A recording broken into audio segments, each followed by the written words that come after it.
오늘 이 말씀 중심에서 이겨냄이라는 제목으로 하나님 말씀 함께 나누겠습니다. 오늘은 나눔 예배이기 때문에 평소에는 이제 A4 3장 정도 설교를 하는데 오늘은 한 장입니다. 짧게 설교하고 그렇다고 신정이 시간을 잴 필요는 없어. 이겨냄이라는 제목으로 함께 하나님 말씀 나누려고 합니다. 저는 축구를 굉장히 좋아합니다. 이번에도 나가서 하루 종일 회의를 하니까 좀 스트레스가 쌓여서 축구 앱을 하나 깔았어요. 축구 앱을 하나, 플랫풋볼이라는 앱을 하나 깔아서 불특정 다수들이 거기 들어가서 모르는 사람과 한 편을 먹고 정해진 장소에 가서 이제 축구를 하는 거예요. 2시간 동안 축구를 하고 젊은 사람들과 참 좋았던 게 딱 두 가지인데, 하나는 우리가 나이가 있는데도 다 아들뻘 딸뻘이에요. 여자는 세미 프로 축구 선수도 와서 하더라고요. 근데 우리가 다 이겼다는 거. 또 하나는 땀을 쫙 흘리고 났을 때 그 행복을 경험하고 왔다는 것. 그것을 통해서 참 내가 축구를 많이 좋아하는구나 그런 생각을 했습니다. 우리 임지섭 집사님은 아내 되시는 분에게 목사님 새벽에 축구 얘기 많이 한다고 그렇게 얘기를 해가지고 권사님이 저를 보더니 축구 얘기 자주 하시냐고. 그래서 축구 얘기만 하는 게 아니고 설교하고 연관되어 있기 때문에 하는 거라고 제가 그렇게 말씀을 드렸습니다. 우리 한국의 축구가 그야말로 세계적인 변방이었죠. 근데 2002년도에 대한민국 이 축구가 4강 신화를 이루었죠. 축구를 잘 모르는 사람들은 야 대단하다 이 정도로 압니다. 근데 축구를 좀 관심을 갖고 보는 사람들은 야 기적이다. 이건 있을 수 없는 일이 일어난 거다. 그렇게 이야기를 하곤 합니다. 그래서 23년이 지난 지금도 여전히 그때의 감동이 나의 마음속에, 또 축구를 좋아하는 사람들의 마음속에 식어지지 않고 있습니다. 어때요, 박준석 집사님, 장로님? 2002 월드컵 할 때 몇 살이었죠? 15살 때. 아직도 그때 기억나나요? 그렇죠. 그때 감동이 기억이 나죠. 앞으로 우리나라가 월드컵 4강 안에 들 수 있는 날은 100년 안에 오지 않을 것이다 라고 축구 전문가들이 평가할 만큼 이 4강 신화는 감동스러운, 내가 이 4강을 맛보았다는, 내 평생에 맛보았다는 것에 대해서 굉장히 축복이다 이렇게 생각을 하고 살아갑니다. 이 기적을 이룬 사람이 바로 히딩크죠. 이 히딩크가 한국에 와서 처음 한 것이 바로 한국 축구를 진단하는 일이었습니다. 그리고 교종에 들어갔죠. 진단한 바에 의하면 한국 축구의 고질적인 문제는 체력이다 이렇게 진단을 합니다. 그러니까 한국 축구를 아는 그때 당시 한국 축구의 전문가들이 이게 무슨 소리냐, 그동안 진단은 어떻게 내리냐면 한국 축구는 체력적인 문제가 아니라 기술적인 문제다. 어릴 적부터 유럽이나 남미는 축구를 해서 몸들이 유연하고 기술이 좋은데 한국 축구는 기술이 없기 때문이다. 이것은 어쩔 수 없는 일이다. 타고나는 일이기 때문에 이렇게 평가를 하고 있었던 거죠. 근데 이 히딩크가 와서 내가 보니까 한국 선수들은 기술이 좋다. 그런데 체력에 문제가 있다. 90분을 뛰어야 되는데 어떻게 뛰어야 되냐면 자기 마음대로 뛰어야 되는 게 아니라 축구에는 전술이 있어요. 전술. 다양한 전술이 있는데 한국인들은 열심히는 뛰는데 그러나 너무 열심히 전술에 맞지 않게 뛰기 때문에 체력이 금방 고갈된다. 그래서 전술을 끝까지 90분 동안 소화해내려면 체력이 필요하다. 그래서 히딩크가 처음 한 것이 뭐냐면 체력 훈련을 했어요. 그래서 저기 세워놓고 호루라기 불고 삑 하면 갔다가 와서 또 하고 갔다 오고 그걸 계속 무한 반복하는 이제 체력 훈련을 시작하게 된 거죠. 왜냐하면 모든 운동의 기초는 체력입니다. 체력이 안 되면 아무리 열심히 해도 안 되는 거예요. 경쟁 경기이기 때문에. 그래서 90분 내내 체력을 90분을 소화할 수 있는, 전술을 소화할 수 있는 체력이 키워지니까 4강 신화를 이루어 냈던 거죠. 여러분, 우리 신앙생활도 마찬가지입니다. 많은 사람들이 예수를 믿고 많은 사람들이 신앙생활하지만 끝까지 가는 사람들이 많지 않습니다. 끝까지 가는 사람들이 많지 않습니다. 물론 어쩔 수 없어서 교회에 머물러 있고 어떤 종교적 형태로 신앙생활을 하고 있지만, 그러나 끝까지 예수를 믿고 끝까지 사역하고 끝까지 가는 것이 결코 쉽지 않다는 것을 우리는 깨달을 것입니다. 오늘 야고보 기자는 이 초대교회 성도들을 진단하고 내린 결론이 무엇인가 하냐면, 초대교회 성도들에게 부족한 것이 하나 있는데 바로 그것이 영적 체력이다 라고 진단을 내렸습니다. 영적 체력이라는 게 뭐냐면 오늘 본문에서는 인내력입니다. 견디어내는 힘이 없다는 거예요. 그래서 조금만 힘들고 어려운 시험이 오면 그냥 픽픽 쓰러지고 포기하고 좌절한다는 거예요. 그래서 오늘 야고보 기자는 무엇이라고 말합니까? 시험을 참는 자는 복이 있나니 이는 시련을 견뎌낸 자가 주께서 자기를 사랑하는 자들에게 약속하신 생명의 면류관을 얻을 것이기 때문이다 라고 이야기를 합니다. 성경에는 시험을 두 가지로 번역하고 있습니다. 첫째로는 템테이션, 유혹입니다. 유혹의 목적은, 유혹은 사단이 주는 거예요. 유혹의 목적은 우리를 파멸시키는 거예요. 파멸. 유혹이에요. 그리고 또 하나는 테스팅입니다. 테스트. 하나님께서 우리를 테스팅하는 거예요. 테스트의 목적은 뭐냐면 훈련이에요. 더 강하게 만들기 위해서. 거기에 합당한 그런 자격을 갖추기 위해서. 아까도 얘기했듯이 아무리 기술이 좋고 잘해도 90분을 소화할 수 있는 체력이 안 되면 그 사람은 좋은 축구 선수다라고 말할 수 없는 거죠. 우리 인생도 마찬가지입니다. 우리 인생은 마라톤이죠. 단거리 경주가 아닙니다. 끝까지 가는 체력, 끝까지 가는 그런 인내력이 우리에게 필요한 거죠. 그래서 오늘 본문에서는, 이 본문은 교회와 그리고 구원론에 관한 이야기인데, 끝까지 견뎌낸 자가 면류관을 얻을 것이다 이렇게 이야기합니다. 굉장히 중요한 의미죠. 한국 스포츠 레전드 스타들이 모여서 조기 축구를 하는 프로그램, 어쩌다 벤저스인가 그런 축구 프로그램이 있어요. 거기에 이제 안정환이 감독이고 코치가 이동국이고 조원이 이런 그 국가대표 선수 레전드들이 이제 감독을 맡아서 스포츠 스타들, 다른 축구 아닌 다른 스포츠를 하는 사람들 모아서 이제 조기 축구를 하는 그런 프로그램입니다. 거기서 이동국이 강조하는 게 있어요. 뭐냐면 다 스포츠를 했으니까 얼마나 대단한 그 자부심과 긍지들이 있었겠습니까? 그러나 그럼에도 불구하고 축구를 한다는 것은 낯선 종목이에요. 그러다 보니까 마음대로 안 되는 거예요. 그러면 전부 다 하는 얘기가 뭐냐면, 야, 축구가 정말 힘들구나. 농구를 하던 사람도 다른 걸 하는 사람도 야, 축구가 힘들다. 그래서 처음에 열심히 뛰다 다 쓰러져요. 그때 이동국이 하는 얘기 있어요. 이겨내 그런 거. 이겨내라고 외치는 거죠. 이동국도 축구를 하면서 많은 시간, 많은 순간 쓰러지고 넘어져서 야, 못하겠다. 여러분 축구를 해보면요, 이게 쉽지 않아요. 엊그제도 제가 이제 12분씩 6명이서 3팀이서 12분씩 돌아가면서 축구를 하는데, 이기는 팀은 2게임을 하는 거예요. 그렇게 2시간을 하고 나니까 막 죽겠는 거예요. 배는 나왔죠. 그 세미프로 하는 그 젊은 아이가 전부 다 이제 아들뻘이고 딸뻘인 애들하고 하는 거예요. 그 아이가 옆구리를 쿡 찔리면서 이거 뭐냐고. 배들은 다 나왔죠. 그 젊은이들하고 막 쉬지 않고 막 뛰려고 하니까 얼마나 숨차고 벅찬지. 그래도 뛰었어요. 왜냐하면 축구가 좋은 게 뭐냐면, 나 혼자 힘들다고 내가 포기해버리면 내 몫을 또 다른 사람이 짊어져야 되기 때문에 내가 그 자리를 지켜줘야 되고 내가 그 자리를 띄워줘야 되는 거예요. 만약에 내가 축구를 하면서 그런 시간들을 버텨내지 않았다면 못했을 거예요. 김선찬 목사는 뛰다가 안 됐으니까 안 돼요.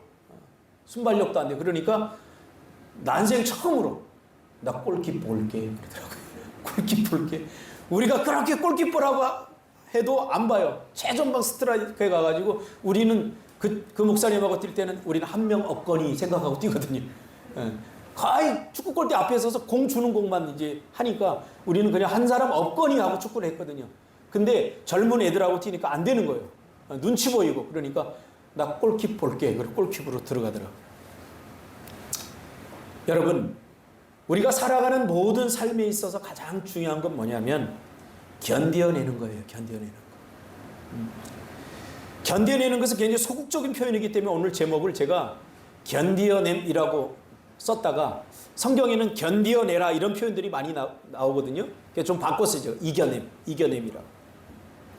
살다 보면 한계 상황에 직면하고 그 순간에 다시 일어나는 것, 이것이 이겨내는 것.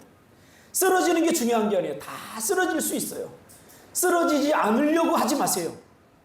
쓰러지지 않으려고 하면 우리가 아무것도 안 하게 돼요. 그렇죠? 실패가 없는 것은 도전을 안 했기 때문이에요. 그러나 우리 인생은 도전하지 않을 수 없어요. 날마다 우리 인생은 반복해서 사는 거예요. 그러나 성경이 뭐라고 그래요? 반복된 인생을 새롭게 살려고 하는 거예요. 이게 참 어려운 거예요. 똑같이 반복되는데 성경은 우리에게 뭘 요구해요? 어제처럼 살지 말라는 거예요. 새롭게 살려는 거예요. 새롭게. 그래서 우리의 인생은 날마다 도전이 될 수밖에 없어요. 언젠가도 제가 말씀드렸지만 제 은사인 우리 김우현 총신대 총장님이 날마다 내 인생은 개척이다. 날마다 개척이다. 왜냐하면 여러분 내일을 살아보지 않았잖아요. 우리 신성수 집사님도 내일을 살아보진 않았죠. 그러니까 내일을 사는 것은 뭐예요? 개척이에요. 새로운 도전이요. 이번 목사님들을 소회에 가서 만나면서 참 안쓰러워요. 어떤 분은 교회 전기세를 3개월 동안 못 냈다. 어떤 분은 사모님한테 생활비를 주지 못했다. 지금 몇 달 때 생활비를 주지 못했다. 선교지에 선교비를 줘야 되는데 선교비를 못 줬다. 뭐 다 들려오는 소식들이 별로 반가운 소식들이 아니에요. 여러분, 많은 사람들이 한국 교회를 지탄하는데 사실은 굉장히 잘못된 왜곡된 지식을 갖고 그렇게 비판하는 거예요. 한국 교회 99%는 자립교회가 아니에요. 대형 교회 몇 교회 때문에 한국 교회가 지금 욕먹는 거예요. 대부분의 교회, 우리 노회도 거의 95% 이상이 정말로 힘든 교회예요. 열악한 교회들이에요. 다 이런 교회들이에요. 근데 참 감사한 게 뭐냐면 이 목사님들이 포기하지 않고 이겨내려고 한다는 거예요. 전기세 못 내고 성교비 못 주고 사모님한테 생활비 못 주고 그래도 어떻게든지 버텨내고 이겨내고 견뎌내면서 그 일들을 감당하고 있다는 거예요. 그것이 얼마나 감사한 일인지 몰라요. 어차피 해도 안 되니 아무것도 안 하는 인생이 아니라 자꾸 시도하더라는 거예요. 그게 참 감사했어요. 저도 마찬가지예요. 구원도 마찬가지입니다. 구원은 오늘 본문에서 뭐라고 그래요? 견디어낸 자에게 주어진다라고 말합니다. 구원은 과정이기에 진행형입니다. 여러분, 구원 받았지만 구원 받고 있으며 구원 받을 것입니다. 이 구원의 시제를 정확히 이해하지 않으면 우리는 근본주의자가 됩니다. 오늘 한국교회가 욕먹는 대부분은 근본주의자들 때문이에요. 한국교회 근본주의자들. 예? 이상한 짓거리 하는 근본주의자들. 그렇죠? 그래서 성경은 더욱더 이루어야 할 구원이라고 말합니다. 이 말은 뭐예요? 시적 언어로 번역하면 야, 너희들 구원받았지만 여전히 너희 삶들은 힘들 거야. 마치 구원받지 못한 것 같은 그런 일들이, 그런 문제들이 연속해서 계속 이게 인생이야. 여러분, 예수 믿고 복받고 예수 믿고 형통하고 예수 믿고 잘되고 그거 다 기복주의입니다. 기복주의. 기복주의예요. 성경이 어떻게 그렇게 쓰여져 있어요? 예수 믿는 건 사실 어떤 면에서 우리 육신적인 면에서 고달플 수 있고 힘들 수 있어요. 우리가 잘 되자고 성공하자고 예수 믿는 거 아니에요. 이번에도 제가 이제 목사님들 교육하면서 그런 얘기를 했어요. 구원이 무엇이냐, 뭐라고 생각하냐 제가 물어봤어요. 젊은 목사들한테. 그러면서 막 얼부문이더라고요. 제가 그래서 구원은 교회에 사람들 많이 채워놓는 게 부흥이 아니다. 그게 부흥이 아니다. 숫자 늘려놔서 세력 과시하고 이게 부흥이 아니다. 부흥은 교회 한 사람이 있더라도 그 사람이 제대로 서는 게 부흥이다.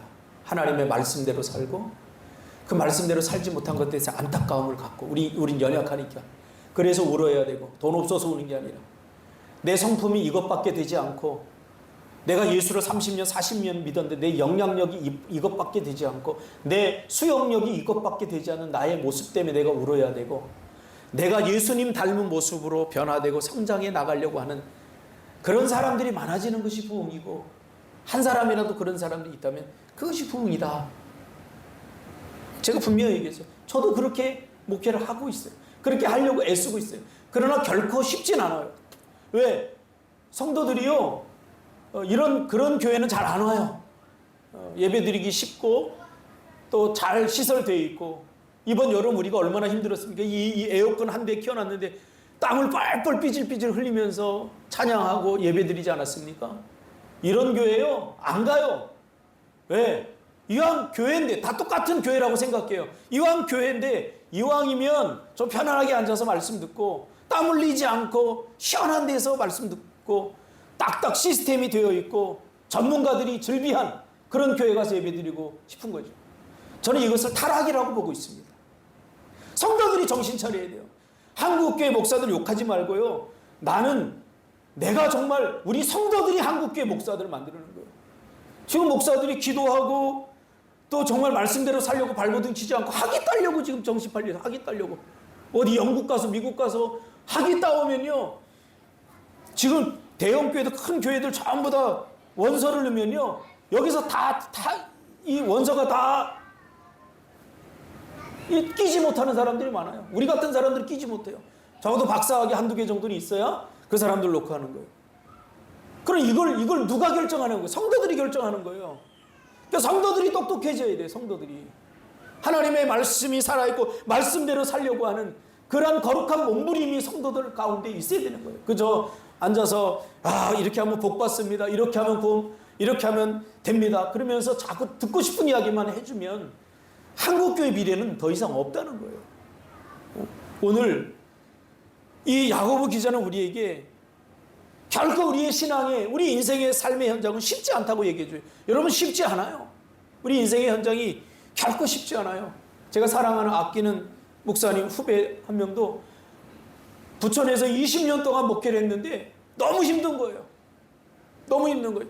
목회를 할 만하면 성도들이 큰 교회로 가버리고 뭐 할 만하면 양육해서 막 땀을 흘려서 막 이렇게 성도들 양육하고 이렇게 이제 성도 역할을 할 만하면 또 다른 데로 이사 가버리고 그걸 20년 동안 하니까 지쳐버린 거예요. 그래서 이번에 갔더니 형, 나 이제 여기를 떠나려고. 그러더라고요. 떠나려고. 다른 곳에 좀 가보려고. 너무 힘들어. 그러더라고요. 그렇게 말하는데 그 목사님에게 제게 야 조금만 더 버텨봐. 그렇게 말할 수 없더라고요. 왜? 그 친구가 얼마나 힘들게 얼마나 애쓰고 노력하면서 20년 동안 거기서 정말 가난한 그 부천 그 지역이 엮이는 가정들이 많거든요. 부모가 없고 정말 편부모 이런 가정들이 되게 많거든요. 그런 아이들을 지역아동센터에 모아놓고 막 여행도 같이 가고 막 그렇게 섬겼거든요. 정말 열심히 했어요. 제가 보더라도. 그런데 늘 물질에 쪼달리고 힘드니까 나도 좀 아파트 단지 있는 곳으로 한번 가볼까 해. 이렇게 하는데 내가 되게 사랑하거든요. 그 친구를. 그래서 내가 야 조금 더 버텨봐. 이렇게 말을 못하겠더라고요. 그래서 내가 기도할게. 그렇게 얘기를 했어요. 여러분 쓰러지지 않는 법을 배우려고 하지 마시고요. 어차피 우리는 쓰러지게 돼 있어요. 쓰러졌을 때 다시 일어나는 법을 배워야 돼요. 쓰러졌을 때 다시 일어나려고 하면 가장 중요한 게 있어요. 성경에서 오늘 교회론이잖아요. 야고보서 교회에 대해서 다루잖아요. 지역이 쓰러지면 어떻게 일어나? 혼자 일어나면 외로운 거예요. 힘든 거예요. 내가 손을 내밀어서 일으켜주면 돼요. 쉬워요. 한번 해볼까? 일로 와봐. 일로 와봐. 일로 와봐. 그럼 가짜니? 빨리 쓰러져 봐. 자, 발을 사용하지 않고 일어서 봐. 발을 사용하지 않고 일어서 봐. 못 일어서지? 자. 감사도 안 하네. 이렇게 섰는데. 여러분 교회에 왜 서로가 중요한지 아십니까? 여러분이 미워하고 저 사람 없었으면 좋겠다. 저 사람 왜 저래? 하나님 여러분에게 준 축복이에요. 부부도 마찬가지예요. 서로 이용해 먹으라고 결혼한 거 아니에요. 살다 보면 넘어질 때 있어요, 한 사람. 손님이 일으켜주라. 왜 안 일어나는 거야? 그러지 마시고 손을 내밀어야 돼요. 교회도 마찬가지고 성도도 마찬가지예요. 나도 힘든데 이번에 소회하러 갔더니 참다 목사님들이 나한테 달라붙어 갖고 나는 별로 어려움을 겪게 안 보인대요. 늘 상담해주고 늘 좋은 얘기해주니까 목사님은 전혀 어려울 것 같지 않대요. 그래서 내가 우리 교회 실정을 우리 교회 30명도 안 돼부터 시작해서 내가 다 이야기해줬어요. 그들과 내가 다른 게 하나 있어요. 저는 넘어지면 내가 왜 넘어졌지 불평하고 원망할 시간이 없어요. 빨리 일어서야 돼요. 그래서 일어서는 법을 먼저 배운 것 같아요. 우리 서강대 교수였던 장영희 교수님, 지체장애였잖아요. 그분이 그렇게 강의하는 걸 제가 들었어요. 신은 나에게 이 불구를 줬지만 그러나 하나님은 나에게 일어서는 법을 가르쳐줬다. 여러분, 일어서는 법을 배워야 돼요. 그래서 우리는 서로가 서로에게 굉장히 중요한 사람들입니다. 여러분, 어떤 처지에 있습니까? 어떤 형편에 있습니까? 이겨냅시다. 그래서 기도가 필요한 거고요. 그래서 예배가 필요한 거고요. 그래서 서로가 필요한 거예요. 내 의지로 이겨낼 수 없을 때, 그때 우리는 기꺼이 옆에 있는 사람 손을 붙들고 주님의 손을 붙들고 일어서는 저와 여러분이 되었으면 좋겠습니다. 기도하겠습니다.